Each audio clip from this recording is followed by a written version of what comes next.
시편 1편 우리 한 목소리로 함께 봉독하겠습니다. 복 있는 사람은 악인들의 꾀를 따르지 아니하며 죄인들의 길에 서지 아니하며 오만한 자들의 자리에 앉지 아니하고 오직 여호와의 율법을 즐거워하여 그의 율법을 주야로 묵상하는도다. 그는 시냇가에 심은 나무가 저를 따라 열매를 맺으며 그 잎사귀가 마르지 아니함 같으니 그가 하는 모든 일이 다 형통하리로다. 악인들은 그렇지 아니하며 오직 바람에 나는 겨와 같도다. 그러므로 악인들은 심판을 견디지 못하며 죄인들이 의인의 모임에 들지 못하리로다. 무릇 의인들의 길은 여호와께서 인정하시나 악인들의 길은 망하리로다. 아멘. 하나님의 은혜가 오늘 새벽에 이 기도의 자리에 함께하신 여러분에게 함께하시기를 예수님의 이름으로 축원합니다. 오늘부터 새벽 기도의 시간에는 이 시편 말씀을 함께 나누려고 합니다. 시편은 제목 그대로 하나님을 향한 찬양입니다. 곡조 있는 기도이죠. 시편은 모두 5권으로 그렇게 이루어져 있습니다. 먼저 1권은 1편부터 41편까지입니다. 사울왕의 통치하에서 핍박을 받았던 이 다윗의 그런 애통하는 시들이 대부분을 차지하고 있습니다. 오늘은 제1권 시편 1편 말씀, 복 있는 사람이라는 제목을 가지고 말씀을 드리려고 합니다. 이 시편 1편은 시편 전체의 그런 주제라고 해도 과언이 아닙니다. 우리가 어떤 시집을 출간을 할 때에 주제가 되는 시가 있고 또 가수들이 음반을 낼 때에도 이 첫 곡은 그 음반을 대표하는 곡을 넣곤 합니다. 이 시편 1편도 그와 같은 것이죠. 이 시편 1편 안에 이 시편 전체를 아우르는 그런 주제가 담겨져 있습니다. 먼저 우리가 1절을 살펴보면은 어떤 사람이 복된 사람인가 이렇게 말씀을 합니다.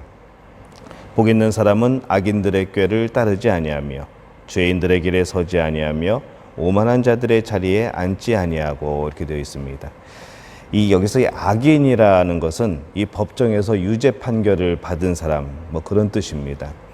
이 말씀 안에서는 하나님의 말씀을 어기는 사람이라고 이렇게 이해를 하면 되겠죠. 이 사람들은 하나님의 말씀을 따르지 않고 자기의 가치관을 따라서 행동하는 그런 사람들입니다. 그러나 이 복된 사람은 하나님의 말씀을 따르지 않는 그런 사람이 해주는 조언이나 그런 가르침, 그런 영향들을 따르지 않는 사람입니다. 이 죄인이라는 것은 하나님의 말씀에서 빗나간 자라는 그런 뜻입니다. 이 죄라는 그런 단어의 어원이 바로 관역에서 이 목표에서 기준에서 벗어나는 것을 의미를 합니다. 그래서 이 죄인이라는 여기서의 단어는 하나님의 말씀에서 빗나간 자라고 이해를 하면 되겠습니다. 그렇기 때문에 이 하나님의 말씀에서 벗어난 사람, 이 하나님 말씀에 어긋나게 행동하는 사람, 그렇게 우리가 이해를 합니다. 그래서 이 복 있는 사람이 어떤 사람인가라고 하게 될 때에 복 있는 사람은 하나님의 말씀에서 어긋나고 벗어나게 행동하는 사람의 길을 함께 걷지 않는 것, 함께 행동하지 않는 그런 사람이 바로 복 있는 사람이다 이렇게 말씀을 합니다. 이 다음에 이 오만한 자라는 단어가 나오죠. 이 하나님을 멸시하고 조롱하는 자 그런 뜻입니다. 그래서 이 복 있는 사람은 어떤 사람인가 하게 될 때에 이 하나님을 경멸하고 또 이 하나님을 조롱하는 그 사람과 함께 협력하고 합세하지 않는 것, 나 역시 그런 모습이 되지 않는 것, 그것을 의미를 합니다. 이 사람이 한번 죄에 동화되기를 시작하면은 점점점 그것이 악해집니다. 처음에는 하나님의 말씀을 따르지 않는 사람과 그 사람의 가르침을 쫓아가는 것이죠. 당연히 하나님께서 주시는 복을 누릴 수가 없습니다. 그 다음은 하나님 말씀을 어긋나게 하는 사람과 행동을 같이 하게 됩니다. 그러다 결국에는 하나님을 멸시하게 되고 나도 그와 함께 조롱하는 사람들과 함께 있게 되는 것이죠. 그래서 이 죄는 점진적인 그런 과정을 겪습니다. 처음에는 아주 작은 차이입니다. 그러나 그 끝은 심판이고 죽음인 것이죠. 한두 번 영향을 받다가 함께 행동하게 되고 그리고 아주 하나님을 떠난 사람이 되어버립니다. 죄는 조심해야지. 얼마만큼 다가가도 괜찮을까라는 그것이 아니고 처음부터 단호하게 거부해야 합니다. 얼마나 멀리 떨어져야 내가 안전할까? 이것을 생각해야지 얼마나 가까이 가도 괜찮을까라고 생각하면 안 되는 것이죠. 죄는 조심하는 것이 아니고 단호하게 거절해야 됩니다. 1절의 복된 사람의 특징은 무엇인가 하면은 말씀을 떠난 사람들의 가치관과 삶의 방식을 따르지 않는 겁니다. 하나님 말씀 안에 거하는 것이죠. 2절입니다. 2절은 1절에서 말씀한 그런 죄들을 단호히 거절하고 또 적극적으로 어떻게 우리가 살아야 되는가, 거절한 이후에 어떻게 살아야 되는가라는 말씀입니다. 오직 여호와의 율법을 즐거워하여 그 율법을 주야로 묵상하는 자로다. 이 복된 사람은 세상의 가르침, 그런 가치관을 따르지 않고 오직 하나님의 말씀만을 즐거워하는 사람입니다. 하나님의 말씀을 삶의 원칙으로 받아들이고 그 말씀대로 살아가기를 기뻐하는 사람, 바로 그 사람이 복 있는 사람인 것이죠.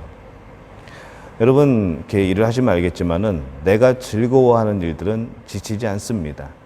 내가 좋아하고 기뻐하는 일들은 지치지 않습니다. 피곤하지 않죠.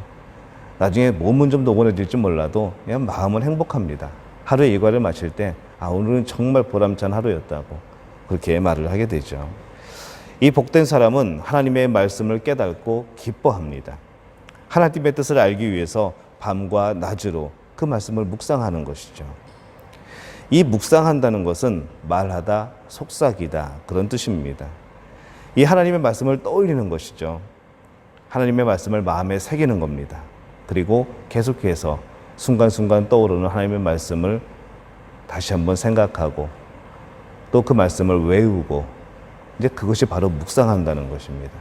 이 말씀이 우리에게서 떠나지 않는 것이 묵상이죠. 이러한 사람에게 죄의 유혹이 왔을 때에 어떻게 될까요? 이 하나님의 말씀을 기준으로 이게 죄구나라는 것이 깨달아집니다. 죄의 유혹에 넘어가지 않고 하나님의 말씀대로 따라서 살아갈 수가 있게 되는 겁니다. 그래서 우리가 이 하나님의 말씀을 암송하고 또 이 말씀을 많이 읽는 것이 중요한 이유가 여기에 있습니다. 가끔가다 이제 교회 학교에서 초등부나 중고등부에서 이제 암송 같은 걸 하게 되면은 이제 어떤 분들은 그럽니다. 아이들 학교에서 배우는 것도 많고 숙제도 많고 또 여러 가지 외울 것도 많은데 교회에서까지 이 성경 말씀을 암송을 해야 되는가? 근데 여러분 가만히 생각해 보면은 이 성경 말씀을 암송하는 것은 그의 평생에 그의 길잡이가 되어줍니다. 성경을 암송을 하게 될 때에 어떤 죄악의 상태에서 유혹 앞에서 이것이 하나님의 뜻이고 아닌 것을 구별할 수 있는 기준이 바로 성경 말씀입니다. 그것이 그 아이들의 마음속에 없다면, 아이들의 머릿속에 그것이 남아있지 않다면, 그 말씀이 그 아이들을 인도하지 않는다면 그 아이들은 무엇을 결정하겠습니까? 그래서 교회에서 어떤 암송을 한다던가 이제 그런 일이 있을 때 여러분 적극적으로 밀어주시기를 바랍니다. 또 그것을 평소에도 이렇게 그렇게 해야 될 필요가 있죠. 또 우리 부모님들이 말씀 읽는 모습을 좀 보여줬으면 좋겠습니다. 그래서 아이들이 그 모습을 보면서 하나님의 말씀을 가까이 하고 읽는 것이 이게 정말로 복된 길이구나, 이게 올바른 신앙생활이구나 라는 것을 아이들이 깨달을 수 있었으면 좋겠습니다. 3절에 이렇게 말씀하죠. 이 복 있는 사람은, 하나님의 말씀을 묵상하고 따르는 사람은 시냇가에 심은 나무가 철을 따라 열매를 맺으며 그 잎사귀가 마르지 아니함 같으니 그가 하는 모든 일이 다 형통하리로다. 이 시냇가에 심긴 나무가 물에 뿌리를 내리고 수분을 빨아들이고 양분을 흡수하여서 든든히 서는 것처럼 이 하나님의 말씀을 사랑하는 사람들은 그 말씀 안에서 항상 새로운 영적인 힘을 공급받습니다. 영적인 힘을 공급하는데 당연히 열매가 열리죠. 그 말씀을 따라 살게 되고 그 말씀이 하는 대로 그렇게 행하게 되고 그러다 보니까는 우리 안에 성령의 열매들이 맺혀가는 그런 결론이 나옵니다. 하나님의 말씀으로 힘을 공급받는 사람들은 흔들리지 않습니다. 항상 기쁨이 있죠. 그 안에 당당함이 있습니다. 가끔 우리들은 농담 삼아 그런 말을 합니다. 야, 그 자신감이 어디서 나오니? 라고 물어볼 때가 있습니다. 야, 네 자신감은 어디서 나오니? 우리들의 자신감은 어디에서 나올까요? 우리의 마음에서 나옵니다. 우리의 마음에는 무엇이 있을까요? 바로 하나님의 말씀이 있습니다. 이 하나님의 약속이 우리 안에 있는 것이죠. 그래서 크리스찬들은, 하나님의 자녀들은 하나님의 말씀에 근거를 두고 이 세상을 당당하게 살아가는 사람들이 바로 하나님의 자녀들이고 크리스찬들입니다. 바로 우리 모두가 그런 사람이 될 수 있기를 예수님의 이름으로 축원합니다. 의인에게도 시련이 있고 환난이 있고 실패가 있고 질병이 있습니다. 냇가에 심겨진 나무라고 할지라도 역시 햇빛에 노출되어 있고 바람이 불면은 날릴 수밖에 없고 그렇습니다. 그러나 그 가운데에서 우리를 지탱하는 근거가 무엇인가 하면은 하나님의 살아 움직이는 말씀입니다. 비록 가지는 흔들릴지 몰라도, 비록 잎은 떨어지고 날아갈지 몰라도 그것이 그 나무가 흔들리지 않는 이유, 바로 뿌리에 있습니다. 하나님의 말씀에 있는 것이죠. 이 당당함으로 여러분 살아가시기를 바랍니다. 이 든든함으로 살아가시기를 바랍니다. 다른 것에 뿌리를 내려서 흔들리는 우리가 아니라 하나님 말씀, 살아있는 하나님의 말씀에 뿌리를 내려서 결코 세상의 풍조가 어떠하든지 흔들리지 않는 그런 삶을 살게 되시기를 예수님의 이름으로 축원합니다. 악인들은 어떻게 될까요? 4절입니다. 악인들은 그렇지 아니하며 오직 바람에 나는 겨와 같도다, 이렇게 말씀합니다. 이 하나님의 말씀을 떠나서 자신의 정욕과 가치관을 따라 사는 사람은 바람에 날려 다니는 겨와 같다, 이렇게 말씀을 합니다. 시련과 고난이 오게 될 때에 하나님의 말씀에 기초한 사람들은 견고하게 서서 흔들리지 않고 하나님이 기뻐하시는 것을 지켜나갑니다. 그러나 악인들은 환난이 오면은 쉽게 하나님의 말씀과 약속을 버립니다. 그리고 죄와 타협을 하죠. 이 겨와 같이 날리는 악인과 시냇가에 심긴 나무와 같이 경고한 의인은 전혀 다른 삶을 살 수밖에 없습니다. 비록 똑같은 바람과 그런 여러 가지 고난을 겪는 것처럼 보이지만은 결과는 다르게 됩니다. 5절입니다. 그러므로 악인들은 심판을 견디지 못하며 죄인들이 의인의 모임에 들지 못하리로다. 이 심판은 하나님이 공의를 행하시는 그런 심판을 뜻합니다. 공의의 하나님. 견딘다라는 것은 일어선다라는 것이죠. 이 기회를 따라서 하나님의 말씀을 버리고 악과 타협하며 살아온 이들은 하나님의 심판 앞에서 의로운 자로 서 있을 수 없다는 그런 뜻입니다. 당연히 죄인들은 환난 때에 이미 죄인의 무리에 합세를 하였기 때문에 의인의 모임에 들지 못하는 것은 당연한 겁니다. 6절이죠. 무릇 의인들의 길은 여호와께서 인정하시나 악인들의 길은 망하리로다. 이 말씀을 이렇게 이해하면 쉽습니다. 이는 여호와께서는 의인의 길은 인정하시나 악인은 멸망에 이르게 하실 것이기 때문이다. 이렇게 하니까 좀 이해가 빠르죠. 공의의 하나님께서는 의인의 행위를 기억하십니다. 또 그 행위대로 갚아주십니다. 마찬가지로 이 공의의 하나님은 악인이 행한 일에 대해 멸망으로, 심판으로 이끄십니다. 우리는 복받기를 원합니다. 근데 오늘 말씀을 가만히 보면은 오히려 우리에게 이렇게 말씀을 하죠. 복 있는 자가 되라 라고 말씀을 합니다. 그리고 오늘 말씀을 통해서 나는 지금 정말로 복 있는 삶을 살아가고 있는가 라는 질문을 스스로에게 던져보게 됩니다. 나는 정말 하나님의 말씀을 신뢰하고 있는가? 나는 흔들리지 않을 정도로 그 말씀을 붙들고 있는가? 오늘 힘들다고, 오늘 어렵다고, 오늘 길이 보이지 않는다고 이 하나님의 말씀을 모르는 사람들 말에 귀를 기울이고 그 영향을 받고 살아가고 있지는 않은가?